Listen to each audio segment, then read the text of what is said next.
정도전은 그러면서 나주 호장으로 정침이라는 사람이 있었는데 이 정침이 외구에 대적하다가 죽게 된 사연을 기록에 남깁니다. 그래서 정침전을 남기는데 정침은 1371년 공민왕 20년 때 이 전라도 완년사의 명으로 제주도에 이제 제사 지내기 위해서 배를 타고 가다가 왜구를 만났죠. 그런데 배 안에 탄 사람들이 항복하고자 했지만 이 정침만이 끝까지 싸우다가 이제 죽었다는 얘기죠. 그래서 바로 이 정도전은 나주의 아주 상징적인 인물로, 충절의 상징적인 인물로 정침을 이제 듣게 되고 그 정침에 대해서 결국 기록으로 남겨서 오늘날 삼봉집에는 정침에 관한 기록이 남아 있습니다. 특히 이제 나주는 이 수군과 관련해서 아주 중요한 지역입니다. 그래서 이 왜구 관련해서 아주 전략적으로 중요한 지역이라는 것을 우리가 또한 짐작할 수 있습니다. 자, 공민왕 23년에 최영이 영광도 등 최영이 최고의 군 책임자로서 여러 도의 도통사를 죄송합니다. 이제 도통사가 되는데 그 밑에 이제 여러 장수들을 거느리고 제주 몽고인들의 그 관련자들을 토벌하러 간 적이 있습니다. 자, 그때 이 최영은 전함 300여 척 그리고 군인 2만여 명 이렇게 데리고 갑니다. 자, 그리고 그 아래 도병문사 등 뭐 여러 사람들 장수 그리고 뭐 거기에 보조하는 부원수들 이렇게 데리고 정벌에 나선 이런 일이 있었습니다. 이때 이 군대를 전부 어디에 결집을 시키냐면 나주 영산에 이렇게 결집을 시킵니다. 그래서 나주의 영산에서 결집해서 열병을 하고 여러 장수들에게 이제 말을 하는 거죠. 각도의 배가 서로 섞여서는 안 되니까 각기 각도를 상징하는 즉 각도 원수의 깃발을 세워서 표지를 하고 거기에 각기 이제 두목들이 서로 질서를 지킬 수 있도록 해라 하는 이런 얘기들을 합니다. 자, 그리고 만약에 제주 가다가 왜구를 만나면 좌우로 협격하고 제주에 이르게 되면 동시에 이제 진격할 수 있도록 이렇게 질서를 잃지 말아라 하는 이런 명령을 내리게 됩니다. 그래서 결국 나주 영산 나주 지역이 이제 이 수군의 결집지였고 결국 전라남도 그리고 경상남도로 이어지는 그리고 제주까지 이어지는 어떠한 군사적 활동이 있을 때는 나주가 바로 군대의 결집처 그리고 특히 수군 전함의 열병 그리고 최종적인 점검을 하는 장소였다는 것을 우리는 짐작해 볼 수 있습니다. 정지 역시 마찬가지입니다. 정지도 이제 잘 알다시피 이 1383년 우리나라 뭐 3대 왜구와 관련된 대첩이라고 하는 이 관음포 남해대첩이 있는데 남해대첩이 이루어지기 전에 바로 이 전라도 나주에 이제 해도 원수로서 있었죠. 그때 나주 목포가 바로 전라도 일대 수군기지로서 역할을 하고 있었습니다. 그래서 그 목포 현재 삼명동과 영광동 일대라고 여겨지는 이 수군기지에서 바로 이제 정지가 전선 47척 거느리고 이제 진치고 바로 남해로 출전합니다. 자, 그만큼 이 나주의 해군 전략기로서의 중요성들을 우리가 찾아볼 수 있을 것 같습니다.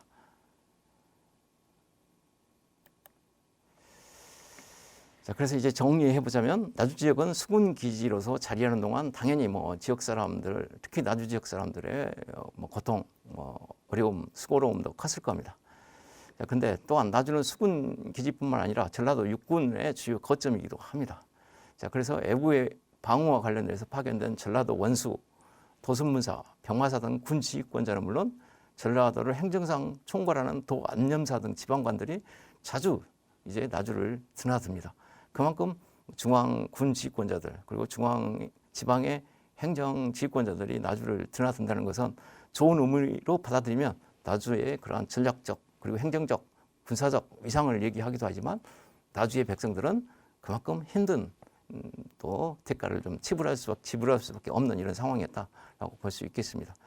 그래서 군수물자 공급이라든지 군인 충원에서 나주 지역 사람들이 뭐 동원될 수밖에 없었으며 각종 뒷바라지에 필요한 일도 어느 정도 담당했을 거라고 여겨집니다.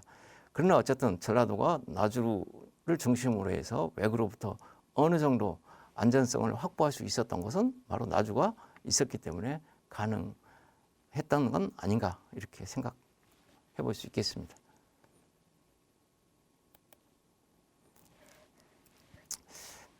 때로는 이와 같이 나주의 백성들의 수고로움과 또 군 지휘권자 내지는 행정적 상위권 지방관들이 뭐 외구의 방어를 위해서 노력을 했지만 세상사가 좀 그렇지 않습니까?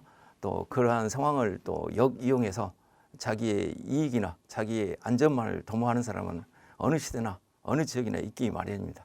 마찬가지로 이 나주와 관련해서도 그러한 사람들의 모습들이 일부 보입니다. 앞에서 김행에 대해서 제가 말씀을 드렸지만 이 우왕 2년에 이 원수 도원수겠죠. 하을지가 이제 이 전라도 쪽 지켜야 되는 책임자였죠. 근데 유영이라는 사람이 자기 대신 이제 책임자로 온다는 말을 듣고 지금 왜구가 침략했는데도 불구하고 자기 고향인 진주로 돌아가 버립니다. 자, 어떻게 보면 최고 전라도 군 지휘권자가 왜구가 침략했다고 하는데 자기의 직위 받겠다고 그래서 그 임무를 내팽개치고 일단 자기 고향으로 돌아가 버린 거죠. 자, 그래서 이제 아까 위에서 말씀드렸던 우왕 2년에 이 나주가 상당히 어려움을 겪었는데 바로 군영과 전선이 불타고 나주가 아주 불길에 휩싸이는 등 나주가 많은 피해를 입게 됩니다. 결국은 물론 뭐 원소 하을지가 어느 정도 방어를 그 임무를 다했다면 방어할 수 있었을지 모르겠지만 적어도 그 임무를 다하지 못함으로써 이 나주는 크게 혼란에 빠지게 되는 겁니다. 결국 어려운 상황에서 적어도 어떤 여론의 오피니언 리더들 그리고 지도자격인 사람들의 역할이 또한 중요하다 하는 점을 말씀드릴 수 있겠습니다. 그 외에도 나주 출신은 아니지만 나주 지역에 온 중앙 관료들 가운데서도 왜구 방어에 소극적이거나 나주 백성들을 침탈하는 사례들이 역시 있었습니다. 이러한 부분들도 당시 뭐 대부분의 관료들 책임자들은 열심히 왜구 방어에 노력했지만 또한 그러지 못하는 사람도 있었다 하는 걸 우리가 알 수 있겠습니다. 자, 또한 이제 백성들 같은 경우에 뭐 왜구에 맞서서 이제 싸우게 됐죠. 그러면서 백성들이 왜구로부터 안전하고자 하는 바람을 갖습니다. 자, 그러면서 그 바람을 뭐 부처님 불교를 통해서 이제 얻고자 하는 이런 것들이 보이죠. 그래서 그러한 흔적들을 우리가 볼 수 있는데 이 향나무를 갯벌에 묻었다가 나중에 향을 피워서 이제 평안을 구하고자 하는 이런 매양신앙이라는 게 있습니다. 그래서 특히 그 전라도 연안에 갯벌가에 이와 같이 향나무를 이렇게 묻어두는 이런 일들이 있었는데 이름하여 그걸 가지고 우리가 매양신앙이라고 얘기합니다. 그리고 이제 그걸 꺼내서 매양비를 세워서 이와 같은 안녕을 기원하는 이런 기록들을 남기게 됩니다. 나주에 연관된 지역에 암태도에 이제 매양비들이 좀 남아 있습니다. 이러한 매양비들은 요즘 조금 더 이렇게 나오는 걸로 알고 있습니다. 그래서 어쨌든 그 당시 이 지역에 외국의 침략 속에서 힘들었던 상황 속에서 백성들을 나름대로의 어떤 기원과 안녕을 바라는 이런 희망들이 있었음을 우리가 볼 수 있겠습니다.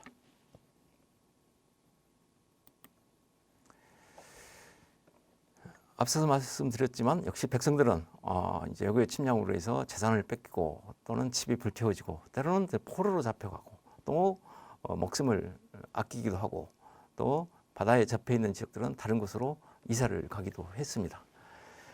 나주 사람들 중에서 애국의 포로로 잡혔던 사람 예가 조선 왕조실록에 보입니다. 조선 태종 때에 보면 1409년에 유국 요즘 오키나와죠. 거기 사신이 와서 나주를 비롯한 근처에 살았던 부녀자, 즉 아녀자들이죠. 오가, 삼덕, 위가 등 3명이 외구에게 이제 노략질 당해서 나중에 뭐 아마 잡혀갔다가 유국으로 도망갔던 것 같습니다. 그래서 유국 이 오키나와에 도망갔다가 다시 고향으로 돌아가 살게 해달라고 해서 배에 태워 보냈다라고 얘기를 하고 있습니다. 이 당시 조선 시기에 들어서는 이 유국 오키나와와 조선이 상당히 가까운 서로 외교적인 뭐 좋은 관계, 우리가 말할 때는 뭐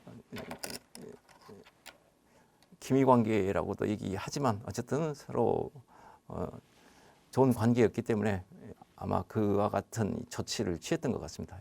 어쨌든 이 기록을 통해서 나주 지역에 있었던 아녀자들이 결국 애구에게 뭐 노략질 당하고 결국은 또 다른 유국으로 도망가고 그래서 다시 고향으로 돌아오게 해달라고 해서 고향으로 돌아오는 이러한 것들을 알 수 있습니다.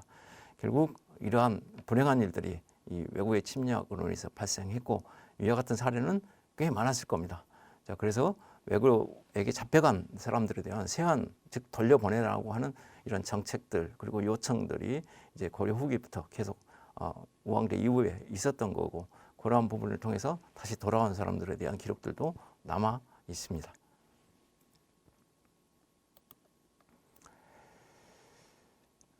어쨌든 나주가 이 서남해안을 침략했던 애국 때문에 그 영향에서 자유로울 수는 없었고, 나주에 속했던 지역도 역시 이 행정 취소가 옮겨지고 때로는 행정 지역이 없어지는 이런 상황들이 발생합니다. 자세한 특히 고려 후기에서 조선 초기에 이르는 시기에 이 나주 지역의 행정 구역의 변화는 상당히 심합니다.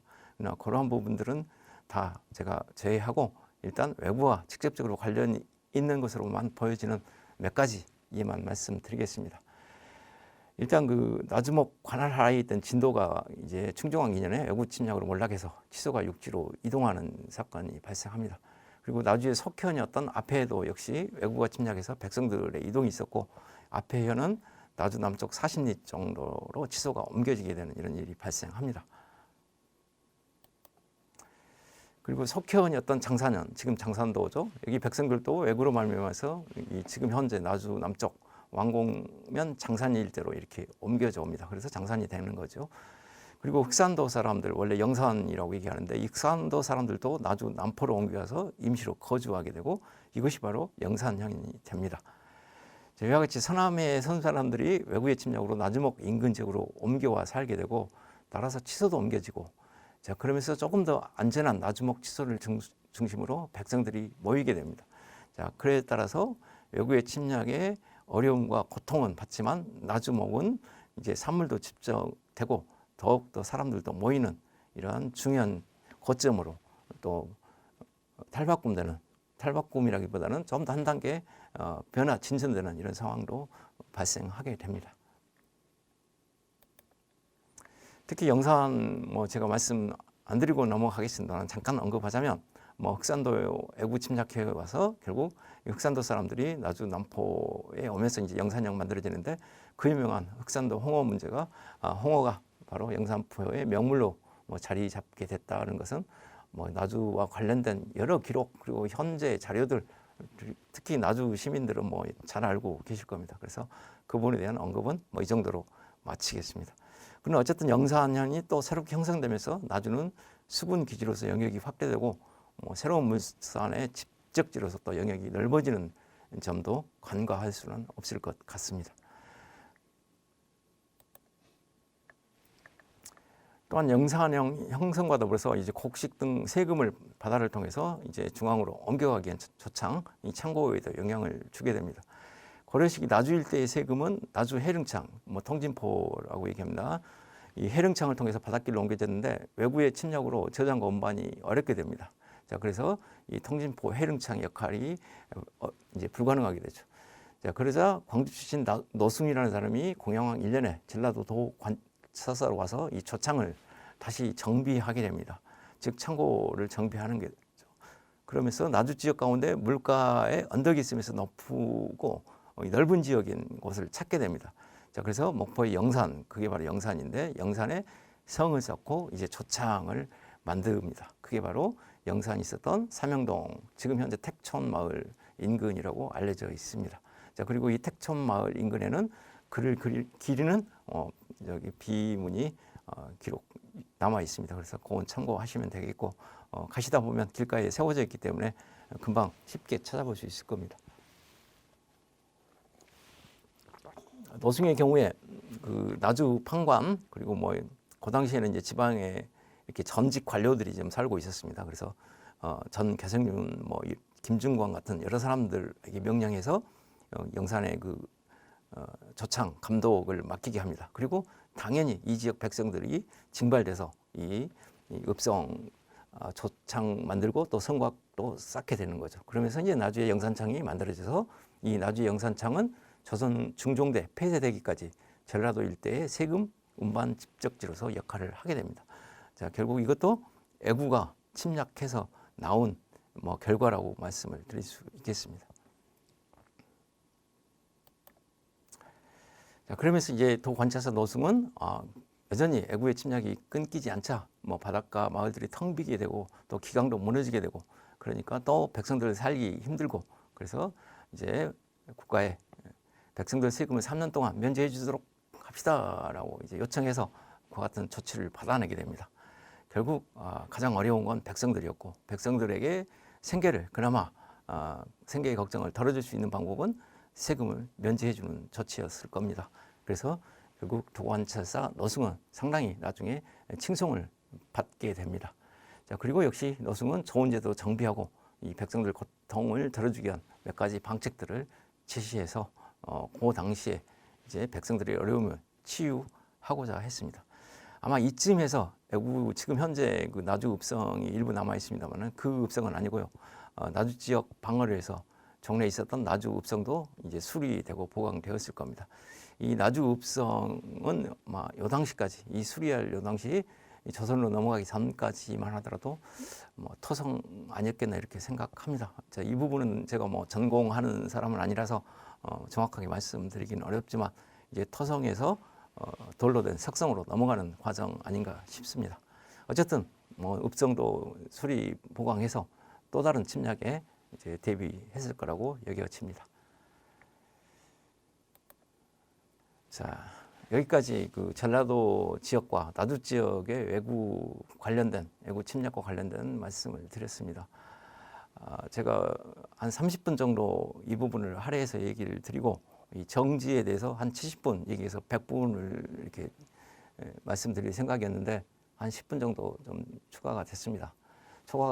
그래서 정지는 한 60분 정도 이렇게 말씀을 드리는 걸로 하겠습니다. 아마 정지에 관련해서 제가 놀랍게도 이 고려사 열전을 원고에 지금 집어넣고 여러분들이 보시는 뭐 이 영상에도 고려사 열전을 그대로 이렇게 번역된 겁니다만 띄웠습니다. 글 쓰고 원고 이렇게 매수 올리는 데는 원자료 갖다가 그대로 이렇게 집어넣은 카피해서 집어넣는 게 제일 좋은 방법인데 제가 그래서 한 건 아니고요. 원고 매수는 뭐 충분하니까 그건 아니고 사실상 이 고려사 열전의 정지에 관한 기록이 가장 잘 남아 있습니다.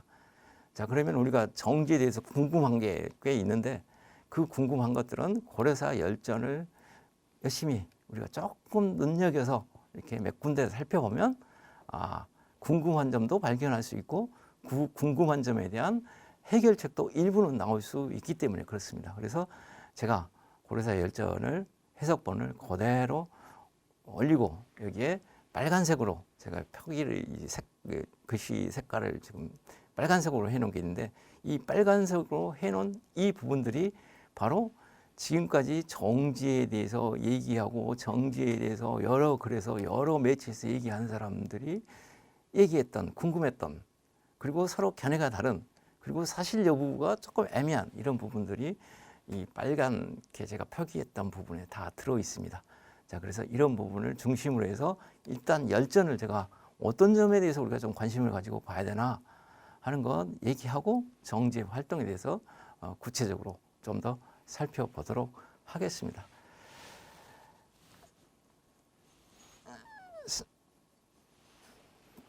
사실 그 정지라는 사람의 처음 이름은 정준재였다라고 얘기하고 있습니다. 그러면 정지라는 사람의 처음 이름은 정준재였는데 언제 지로 바뀌었나 하는 건 이미 예전에 연구하셨던 분이 말씀해 놨습니다. 이 정지가 이제 수군을 통한 외국 타개책을 이제 올리게 되는데 그 과정에서 그랬을 거다. 이제 그 이후에 바로 지로 바꿨을 거다. 이렇게 얘기한 바가 있습니다. 근데 아마 그랬을 것 같습니다. 여기 보시면 정지의 처명은 준재였어요. 자, 근데 이제 공민왕에게 뭐 얘기하는 과정에 중랑장 정준재라고 되어 있습니다. 그러니까 아직 이제 이 정지가 공민왕한테 계책을 올리기 전까지만 하더라도 준재라는 이름을 썼다는 거죠. 자, 그래서 이제 정지라고 얘기하는 것은 그 이후에 계책 올리고 그 뒤에 이제 외국 격파할 수 있는 직책을 받게 되면서 아마 지로 바뀌었을 것이다 하는 것을 우리는 추정해 볼 수 있고 그럴 수 있을 겁니다.